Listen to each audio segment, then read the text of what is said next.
Hi, my name is Liz and this is the Pink Lookbook. Let's talk about Longchamp today. Their famous Le Pliage bag was launched in 1993 and it has become a staple for many, and recently it's also undergoing a kind of revival thanks to trends from the 90s and the 2000s being picked up again, and also thanks to TikTok. According to List, an online shopping platform, searches on the platform have increased by 56% in Q2 2023, and they also ranked the Le Pliage as number 9 in their hottest product list. And this bag has also been seen on many celebrities. One person who seems to like this bag very much is Kate Middleton. She has been spotted with many different versions of the pliage, and she carried a small pliage to her graduation ceremony.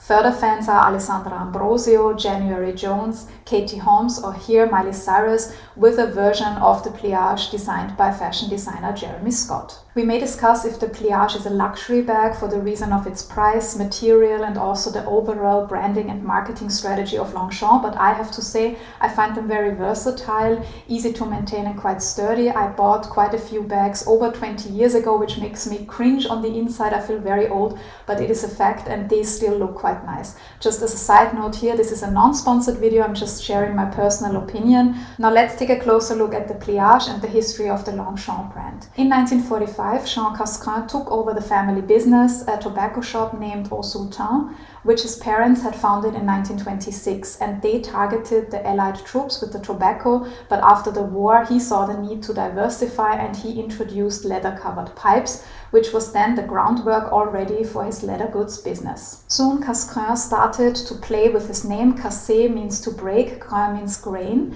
and this is a very strong link to milling, and on his way to work every day he passed by the famous race course at Longchamp, and there was a mill that he could see. So he saw the link and then he decided to name the brand Longchamp. He also collaborated with Touraine Chevalreau to design the company logo, a galloping horse, which is in use until today. By the 1950s, the company had expanded internationally and they also tried to diversify their product range. They added a collection of passport leather covers, for example, which they embossed with gold leaf and the respective country's emblem. This collection was so successful that they decided to add further accessories, but they stayed within the men's accessories.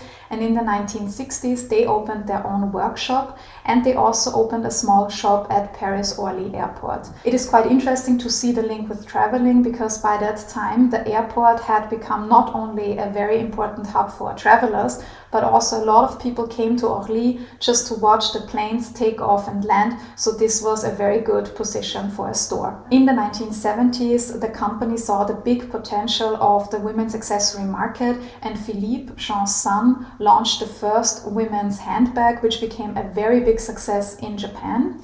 And in 1988, they founded the first flagship store in Paris at the famous Rue Saint-Honoré. Everything changed in 1993 with the introduction of the pliage bag, and shortly afterwards they launched another bag model, which is still being produced. It's the Roseau bag, which you can see here. It has this closure with a bamboo detail, and since 2006 the company has also been launching ready-to-wear collections. Le pliage is made from nylon, and since 2019 the company has been working on substituting their virgin synthetic fibers by recycled ones. It's similar to what I said in my video about the Nylon Prada bag. They use recycled fibers now for the whole Le Pliage line. And they started in 2021 with the Le Pliage Green, which was made from synthetic fibers from waste, from industrial waste or rugs. And since 2023, the entire Le Pliage line has been produced from 100% recycled nylon. And this has also helped to reduce the carbon footprint of the Le Pliage line by 20%. Longchamp also tries to apply a more sustainable approach in other product areas. For example, for their glasses, they use 45% of plant-based resin. Let's take a closer look at the pliage. It comes in this trapezoid shape, and it looks a bit like other tote bags, for example the Louis Vuitton Neverfull or the Goya Saint Louis, but the difference is that it has a zip at the top so you can close the bag. It has two pouches on the inside. The body is made from nylon and the strap and this upper flap are made from leather. There are different styles of the pliage. For example, there are handbags, shoulder bags, travel bags. There's also a pliage backpack and also accessories. and the pliage is made from different materials and also in different colors. For example, there is also a mesh version which is called Le Pliage Filet, and there's also a basket version which is called Le Pliage Panier. Longchamp has reinvented this bag many times. I remember one version, it must have been in the early 2000s or mid 2000s. It was basically a white pliage and you could draw your own artwork on the bag. And when you go online today, there's a toolkit where you can create your own version of the Longchamp bag. You can add your initials, you can choose the color, the straps, the style of the bag. And Longchamp also collaborates with fashion designers and artists to reinterpret the pliage. For example, since 2006, the company repeatedly collaborated with American fashion designer Jeremy Scott, who created a pattern of Empire State Building popsicles and pink phone receivers. In 2022, they collaborated with André Saraiva, a graffiti artist, and in 2023 with Italian artist duo Toilet Paper by Maurizio Cattelan and Pier Paolo Ferrari.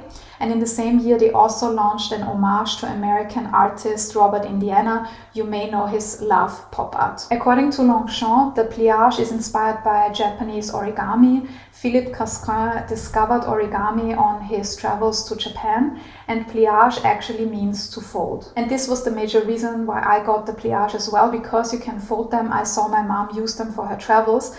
And I travel a lot, but I'm still one of the worst packers in the world. I can never decide what to pack. So with these bags, I can just fold them and bring a few of them and then decide.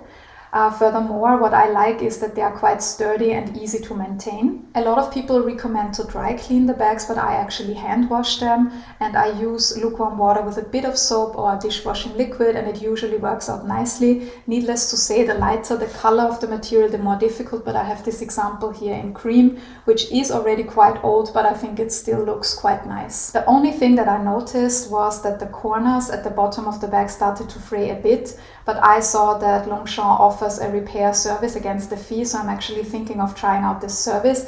If you want to see a video about this, please let me know in the comments below. And this also brings me to the end of my video, and now I'm curious about you. What do you think about the pliage? Do you own one, or is it not your style? Do you think it's a luxury bag? Let me know in the comments below. If you enjoyed this video, please don't forget to like and subscribe. Also head over to thepinklookbook.com for more fashion related articles, and don't forget to check out my fashion label Pelagona. And if you like this video, I'm sure you would enjoy watching my other video about iconic designer bags and their celebrity godmothers. Thank you very much for watching this video, and see you soon.